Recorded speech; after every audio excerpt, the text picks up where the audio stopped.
Welcome, everyone, to another episode of On the House with Spartan Invest. I'm really excited about our guest today. Today, we have Jenn and Joe Delafave, and they are experts behind the Creative Finance Playbook. They're all about making investment in real estate easy without traditional banking. So they've got over 2 decades of experience. They're also the host of Creative Finance Playbook podcast. Their expertise in the real estate community is very well recognized with features on real estate platforms like Bigger Pockets, Cash Flow Kings, Real Estate Disruptors, and many more. And they've adapted an innovative remote operating business model that's empowered them and their students to achieve both financial and time freedom from the comfort of their home. So, Jenn, Joe, thank you guys so much for joining us. Thank you so much for having us. Thank you. Yeah, I'm really excited to talk. But first, I've listened to you guys, and I love your getting started story, right, Jenn? Because you were a teacher, Joe. You were in automotive sales, correct? And so I'd love to hear, or I'd love for our listeners to be able to hear kind of how this all got started. So if you could dive into that, that'd be great. Yeah, for sure. It's really because of him. I was an English teacher, and buying houses was definitely not on my radar. But 2008, we met. Well, and I think it was crazy what happened because so many listeners know, like in 2008, the market was like taking a dip. I met Jenn in January of that year, and she had her own house. I had my own house. After a few months of dating, things got serious, and she moved into my house. So we had this extra house, right? And then on top of that, I'm taking her to all like these really like bad, rundown, stinky houses that like needed a ton of work. And she's like, "We already have an extra house, and you're trying to buy another. Like, what are you doing?" But like there was opportunities popping up, and so what we did, the fall of that year, we bought our first house together as a rental property. It was a fixer upper. We remodeled the whole thing. Nice neighborhood, beautiful suburb, but just like a rundown house. Like it needed everything. So after 6 months of dealing with contractors while she was teaching and I'm working at my job, which it's 1,000,000 hours a week, it was a lot. But we did that first deal. And then after we rented it out, we went to the bank, we pulled all that cash back out. And now we're looking for our next deal. And I didn't realize this until Jenn said it the other day, but we closed on the first deal the end of the fall, 2008. We didn't buy our next deal to 2012. Wow. Yeah, it was really long. Well, because to be fair, to me, it wasn't even a deal, right? Like I wasn't thinking investor. I was just like, okay, dude, like you bought another house and you're going to spend all this time over there. Like I've got papers to grade. But it wasn't until he started sharing with me that real estate could be this, pathway to financial freedom and eventually location freedom, time freedom. And I realized how much more to life there could be than just a little paycheck to retirement. Mm-hmm. So we were buying these houses. We got married, going to have a family. Jenn walks away from teaching. We're scooping up one every couple of years. Nothing too crazy. But then in 2016, we're at the bank. Now we've got 2 little ones at home. She's super busy being a stay-at-home mom with a 1-year-old and a 3-year-old, and me hardly ever home. And my friend at the bank says, "Joe, at 10 mortgages, we cut you off." And I felt like so defeated because I knew that I wanted to retire, not when I was 90, right? And I thought real estate was going to be the way. And I was like so defeated because I'm like, now I have to work till I'm 90. Yeah, like now what?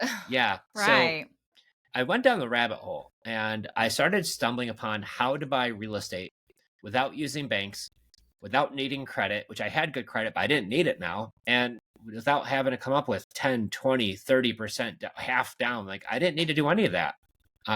So we hired somebody to kind of walk us through some of these steps because we saw the big picture, but there's like some missing pieces to it, what we needed to do.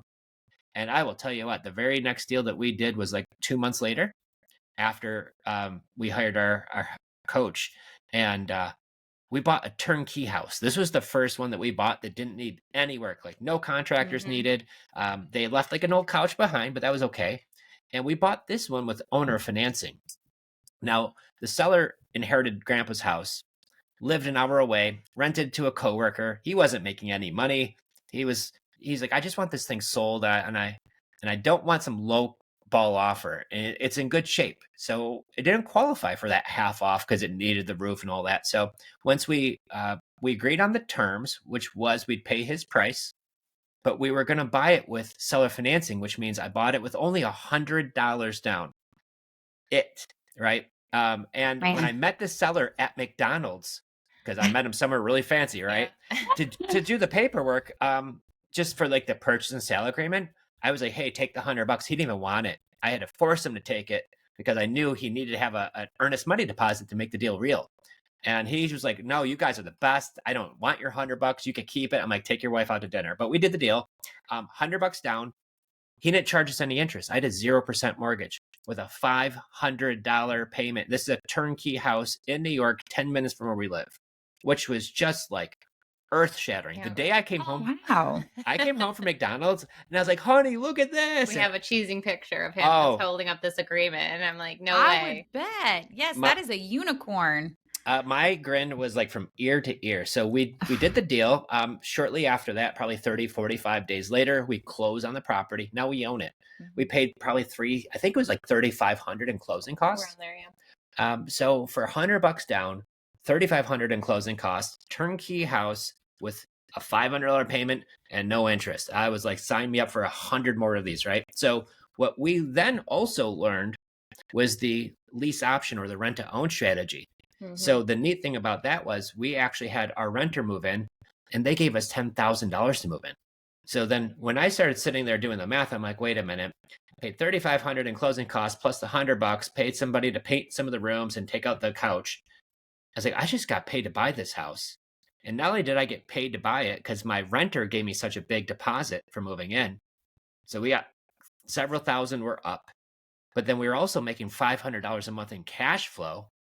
But with also them paying down our mortgage, what we owed on the house by $500 a month. So when I saw like how quickly the wealth could be built this way, like super quick, not 30-year mortgage, but like really fast, I was like, okay, this is it. So that's when we really started diving into it, like going hardcore into real estate. Well, I mean, into just the different options, because we see that a lot of times with our investors and growing their portfolio is that you do get capped at that 10 property limit. Mm-hmm. And they're always looking for options. Okay, so what next? So how did you guys, this one was kind of the light bulb, that turned you into the creative financing. So what are some other creative financing strategies that you specialize in?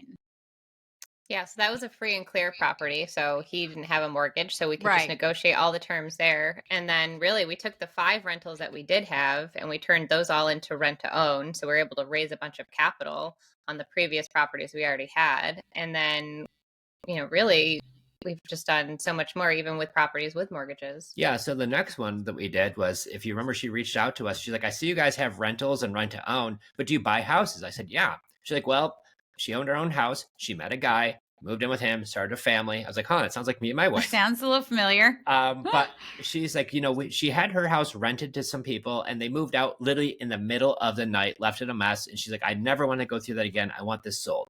So I said, would you be open to doing owner financing? She said, sure. I just want this thing done. Now her house at this point was nice. They fixed all the stuff. So same thing. I bought it with $100 down. We covered the closing costs, but she had a mortgage on it. And this is when I learned how to buy real estate, close on it, take ownership of it. But I didn't know this, Lindsay, for the longest time, but the loan could stay in the seller's name without me having to get bank approval, no credit checks needed. And the only cash I needed was my $100 deposit plus the, several thousand in closing costs, about $4,000 or $5,000 maybe. I don't even remember. And then what we did was same thing. We offered that as a rent to own. The renter moved in. He gave us $10,000 to move into that house. Same thing. We were cash flowing, but there was a loan, right? That we were making the payments directly to their lender. So I didn't get 0% on that one, but we were still cash flowing. Yeah, it was a really low. I think it's like 3 something. Yeah. It's still, we're cash flowing really, really well on that property. And that's when I'm like, okay, so we could do this on free and clear properties, which, fun fact for your audience, 40% of all houses in this country of USA are owned free and clear. So that means 4 out of every 10 houses that you drive by they're owned outright. So the first scenario with seller Steve, that was his name, that works. And then the neat thing about it is, out of the rest of the houses that are out there, Well, 66% of those have an interest rate right now under 4%. So that means if you're going to the banks and you're paying 6, 7, 8%, it's almost impossible to find a deal that cash flows. But these deals that we are doing that still have 2.75 interest rates, like those things still cash flow really, really well. So there's an abundance of sellers out there who are in a jam. And these are turnkey houses. These are pretty houses. These aren't the ugly. I mean, some of them still need some help too, but the ones that we really like are where I don't have to hire contractors and have them tear apart the house for 6 months. These have been the easiest deals of all. So how do you go about finding these deals? Like what is your strategy to locating those, the 40% that own outright versus the ones that are in a pinch? So yeah, you just really want to get really great at talking to sellers. And for us, we love the method of them reaching out to us. So we fell in love with Facebook of all things. It's crazy. I know a lot of people kind of roll their eyes. I'm not on Facebook. Well, if you want deals, if you want to talk to people with off-market properties, go dust off your Facebook page, because there are actual free ways to do this, which we can share with your audience. And then if you grow a big business and you want to scale a little bit more, you could certainly run sponsored ads too. But guys, there's so many levels to Facebook, from just posting on your personal page that you buy houses to joining Facebook groups, which we're going to get into, and then even looking on Marketplace. So there's all these different places that you can really kind of put yourself out there. And, you know, it doesn't matter where you are in the country, you can join any Facebook group anywhere. So I just put a post on my Facebook yesterday. It says, I buy houses, DM me. Like nothing too crazy. I got 11 comments, but that's not even including the DMs that people were sending me. That's just something silly to do on your own Facebook. But then what Jen was talking about, when you're starting off, we always are a big fan of going organic, like you without having to spend money. Because I'm going to tell you, Lindsay, the first coach that we hired after we paid them money to do this, he says, now you have to do direct mail. And I didn't know that I had to spend $5,000 more sending out these letters to people saying, I want to buy our house, right? Then we stumbled upon how to do it organically without spending any money. So I'll give you an idea. If I'm going to buy in Nashville, Tennessee, because who doesn't, right? Nashville's awesome. So if I want to buy in Nashville, what I would do is I would go on my personal Facebook page. I would go to the search bar. I would type in Nashville, Tennessee, hit search. It's going to ask you, are you looking for posts related to Nashville? Are you looking for people who are named Nashville, Tennessee? No. But are you, and there's groups. So I click on the groups, and then what it does, it shows you all of the groups in Nashville, Tennessee.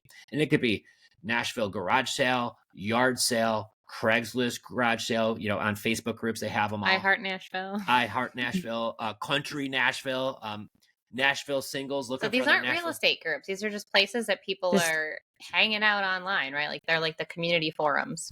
And then after I join those groups, I'm going to join all of them. But here's the trick.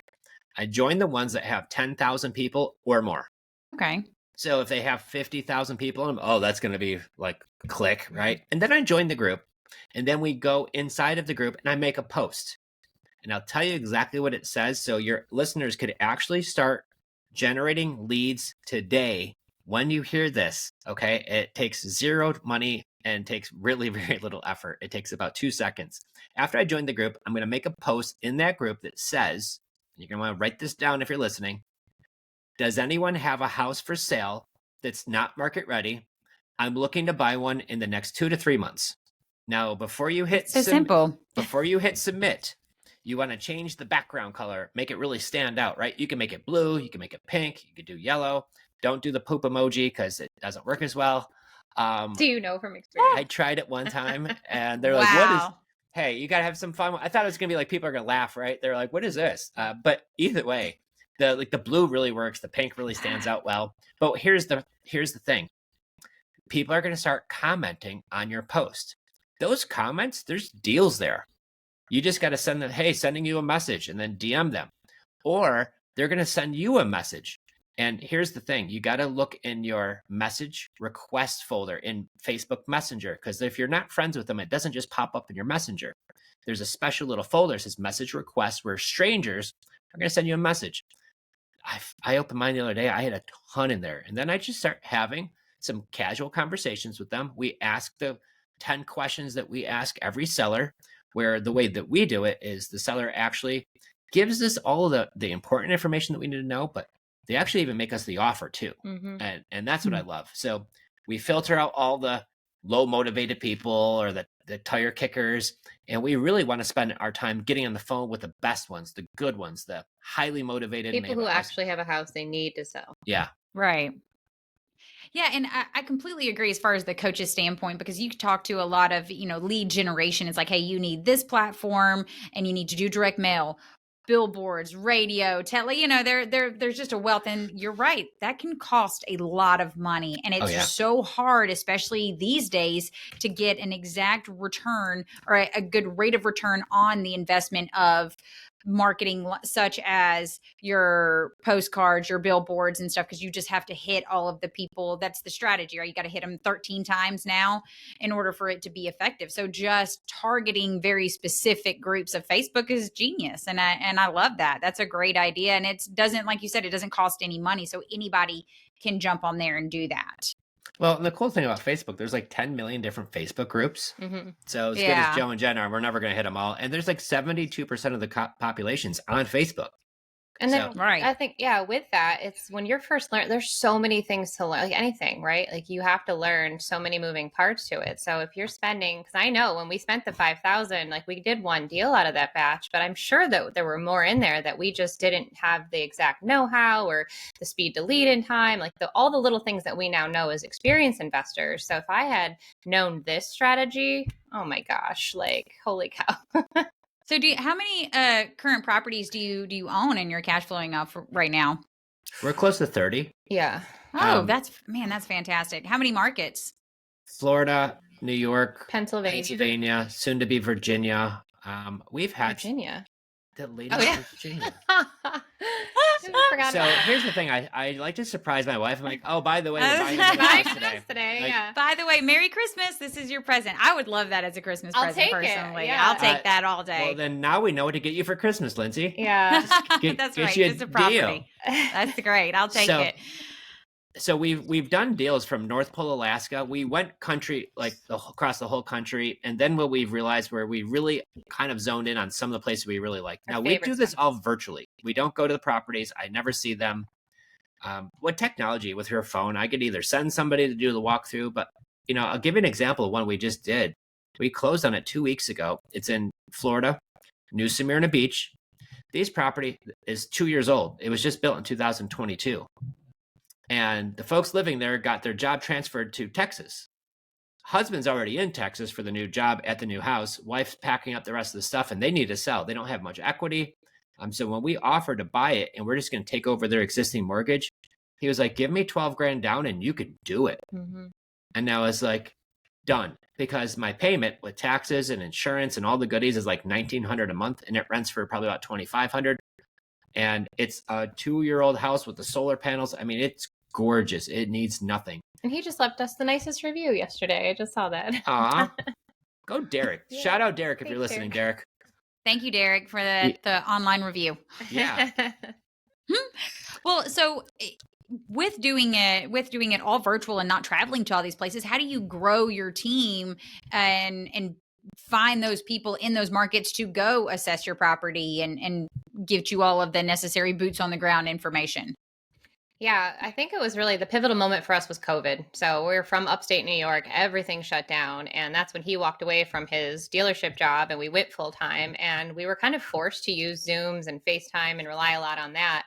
And we started, with our mentor, he said, you guys are going to have to hire someone to help you out. And so we started hiring people on our team, paying in commission and also education. And we were training like this. And so it was kind of baby steps. At first, we were just in the Rochester market. And then our first property an hour away, we were like, ooh, we even went to go see it. And then, we got one in Pennsylvania and we realized we can't keep driving to all these properties. So you just rely on, word of mouth or there's also companies like Investor Boots that we use now that will go and clean out your property. They'll make sure the lockbox is on. They can hang signs around. So there's definitely places and people out there. You've always got to do your best due diligence and finding the right people to help you because we definitely have had some interesting situations, to say the least, of people who didn't do what they were supposed to. We can chat about that if you want, but it's just everything. You just make it happen. There's really no excuses these days with technology. I completely agree. We do try on the podcast to not always paint the rainbows and roses because, like you said, I mean, employees do create a wealth of problems. They're amazing as well. I don't want to talk too negatively or anything, but they can pose potential problems. And then there's also deals that go bad and go south and that don't have the intended outcome. What's a deal that you guys have experienced that really went south? I'm going to say the one we did in Boston. Massachusetts. Yeah. So, okay. And guys, you're going to hear one. We lost $30,000 on a deal 30,000 that we bought with only $5,000 down. And the seller gave me a 1.5% interest rate on a condo. The challenge was with this condo was it had the world's worst renter in there, the world's worst. To the point where she just was fed up. She was years and years and years trying to get them out. And in some states, well, I mean, once they're in there, like Good California, right? There's a series of these states, like they're never going to leave. So we ended up buying the deal, but it's cost us like $30,000 between all of the court fees and payments and all the things. And it turns into a disaster. So we learned a lot from that deal. And especially is like, if you're buying a property and there's a squatter inside, or if there's a bad renter and they're disgruntled and they're not paying, the state that you're buying it in makes all of the difference. It really matters. Absolutely. Because there's some of these states, like, my gosh, Alabama, they like show up with a shotgun and throw you out, right? I don't know about that. Well, but they're pretty close to it. But I definitely know I walked into it a little bit, cocky, I guess, like, oh, we've been in New York. We can handle evictions. We can take care of it. We'll get them out. I thought she was just an older, homeowner that was just done and tired and didn't want to deal with, having to go through the eviction process. But it was just not the case. Unfortunately, as big as I thought our superhero capes were, the bad guy was winning in this case. So it was really frustrating. Yeah, sadly, that is the truth, is that the state in which you buy and their landlord-tenant laws can be a huge factor in whether or not your property is successful. You're absolutely right. I wouldn't put it past people in Alabama to try to show up with shotguns. But our average eviction time is right around like 60 to 65 days. Wow. Right, exactly. We need to start looking at Alabama.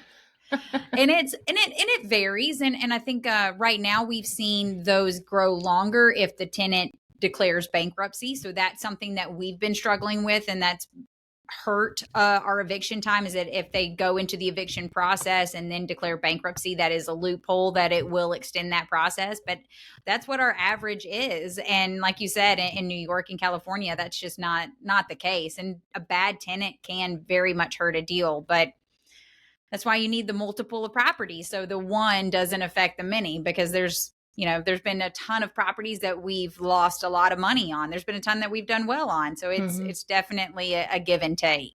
So the one thing that I would say that helps, what mitigates some of our risk, is the insurance. And it's not typical insurance.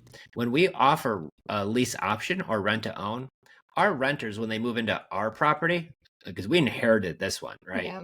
But when they move into one of our properties, our renters are giving us $10,000, $20,000, $30,000 of a non-refundable deposit. So if I have to go through an eviction process and for some reason the deal goes backwards, they know they lose all of that money. They have skin in the game, and they treat the property in a different condition than typical renters do most of the time. Not every time, but most of the time. Right.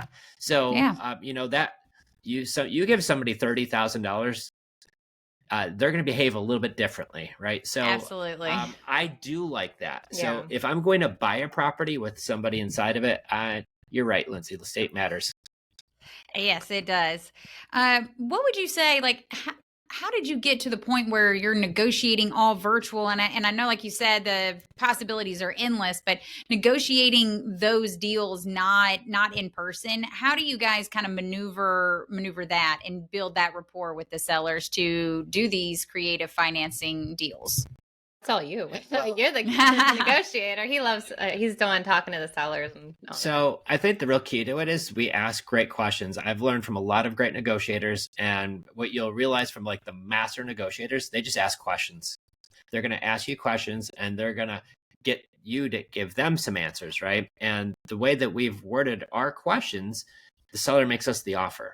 And so there's times I'm either going to say yes to that offer, or we need to make a counter offer. Like I've got one now. We actually hired our babysitter 2 years ago. I was taking Jen on a date. We moved to Florida, by the way, because we got tired of living in upstate New York where it was cold all the time. So 2.5 years ago, we moved to Florida, but I wanted to take my wife on a date. So we hired somebody from care.com. Her name's Lexi. She's awesome. But then she just moved here from Ohio. And so I was like, well, I'm hiring for somebody from my team. Do you know anything about real estate? And she's like, zero. But she had an amazing personality. I knew on the phone, I was like just interviewing her to watch the kids. I was like, she's really sweet on the phone. Like she's got such a great voice. She was super, and she's like, well, I'm looking for a sales job. And I was like, all right, maybe we don't need to sit her quite yet. So Lexi does most of the heavy lifting for us now. I'm working, usually just looking at some decisions, but we have a deal that she's working on right now. Guy's got a turnkey house. He said, yes, I'll do seller financing. He said he needed $25,000 to $30,000 to put down on the deal. And of course, Lexi says, well, we typically buy with no money down. Can we do this with $5,000 down? And he says, if you could do 10, you got a deal. So now I'm just looking at the deal saying, okay, well, how much money do I need to buy it? She says 10,000 plus closing costs. What's the cash flow, right? And then how long is he going to let us take over payments for? Does he, and if he's giving us a really long term, giddy up, let's go make a deal. So that's really the key. The first thing I look at is not always the price, which is usually the most important thing to the seller. To me, that's actually the least important. Because if I could buy these deals at $100 down and I cash flow really great and I have a super long term length on it, the price is almost irrelevant. And I got to say, when we first started, we were doing a lot of in-person and it was wasting so much of our time that we didn't have. And so now we've realized too, like we'll message them the first few questions. And then if they're motivated and serious, then Lexi or someone will hop on a phone call. And then from there, like if they're a serious seller, like we can negotiate a deal. There's no need to, even if the property is like an hour away, we don't have to go to it.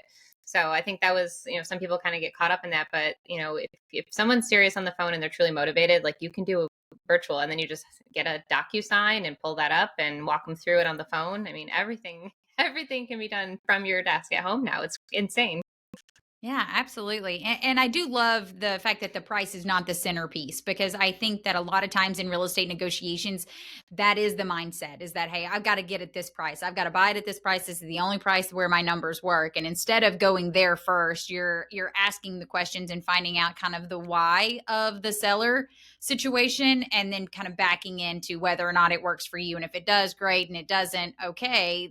Not everyone is going to work. But I really like that approach, because we struggle with that with our team and scaling. It's like, hey, look, okay, where I'm at, this price is good. It's like, okay, well, like let's assess whether, the length of time it's going to take to renovate this property and the risk associated with it, because the price is not the end all be all, like you said. So I like that approach very much. Well, the thing is this too, if you find a house that's worth $500,000 and your seller wants $1 million for it, nobody's going to do that. I know you wouldn't. Right. You would allow it, but maybe I would. What if he let me buy it with $100 down, no interest, and I had to pay him $1 a month for 1 million months?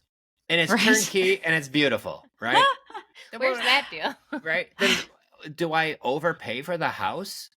Kind of, but I got this amazing term, which 1 million months, I think, is like 86 years.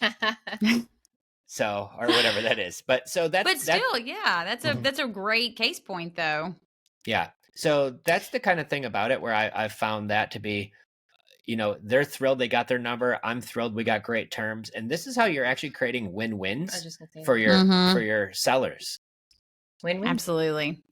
So I know before we got started, we were talking and you guys had mentioned that you homeschool your kids and running and growing the successful real estate business. How do you guys manage all of this?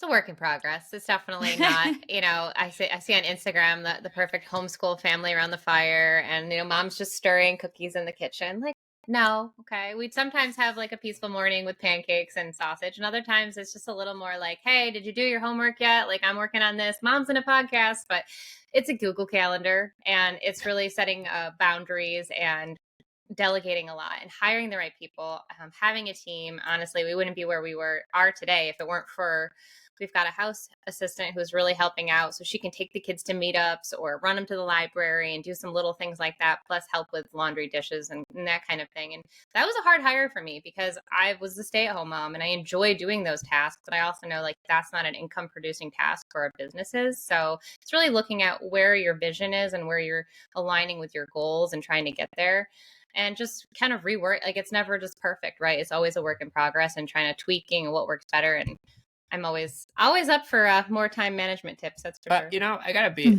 I was impressed because we have a 9-year-old and 11-year-old, and they help out in our business from time to time. Mm-hmm. So that's great. it's part of their schooling. And my son, like, he likes something he wants to buy on Amazon, and he's like, "Dad, it's like $12." And he's like, "So do you need any help?" Because we don't just get it for him. Like, he knows he has to earn it. So he asks, like, what can he do to earn it?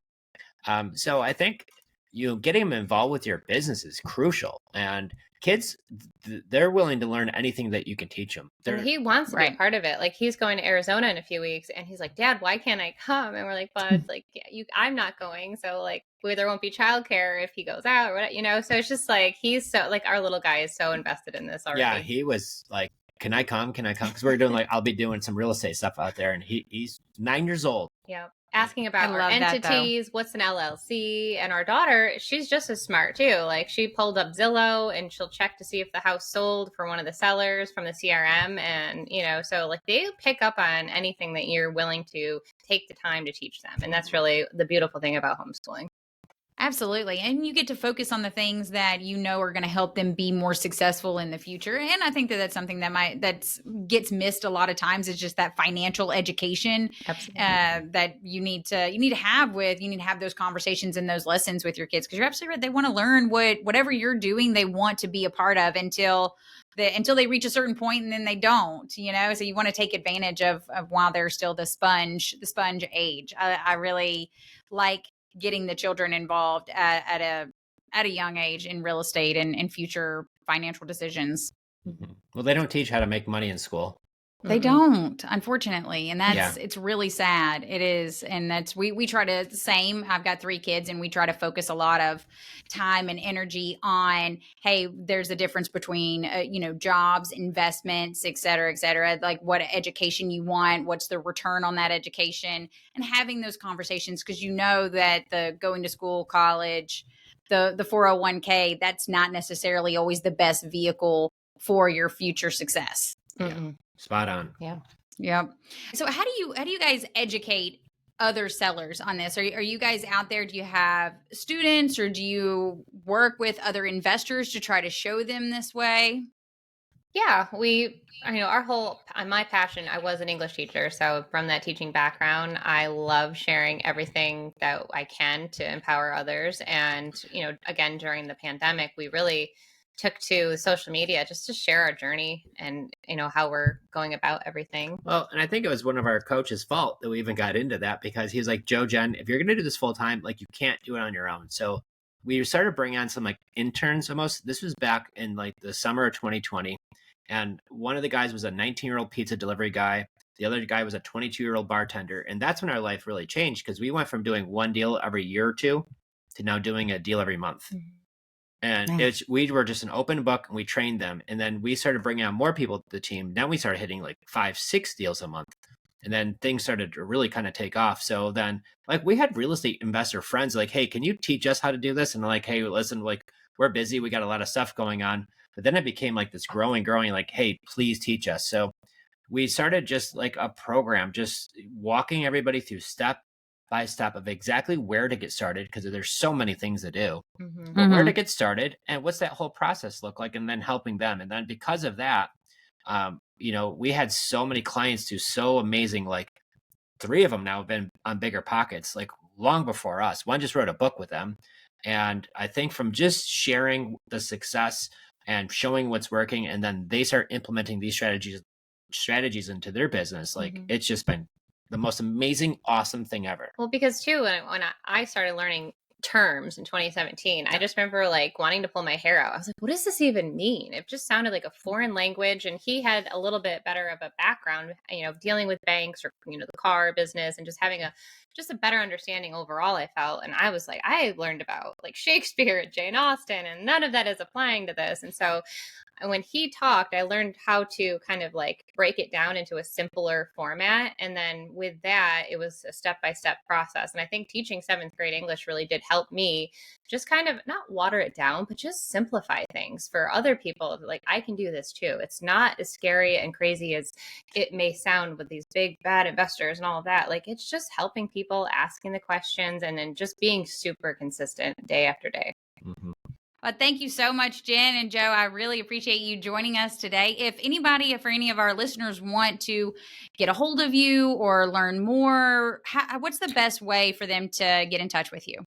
Well, I would think if you want to see that blue post like we talked about in Facebook groups, or you want the 10 magic questions that we ask every seller when they make us the offer, we actually share it for free for your audience.